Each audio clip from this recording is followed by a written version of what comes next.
The assurance of salvation is in God and our ways. Why we're here? Okay, sabi niya, kung ang assurance daw o ang katiyakan daw ng kaligtasan ay nasa Diyos at nasa ating daan, bakit siya naparito? Or bakit siya nandito?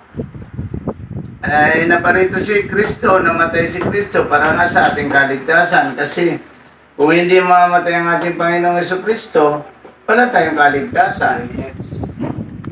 Kaya ang assurance of salvation, matatanggap mo siya kung magsisisi ka sa kasalanan mo at kikilalanin ang ating Panginoong Jesucristo na Diyos at tagapagligtas at ikaw ay magsisisi at tatanggapin si Kristo. Iyon ang paraan ng kaligtasan. Para matiyak mo na ikaligtas, magsisi ka, tumalikod sa kasalanan. 4 na piyon.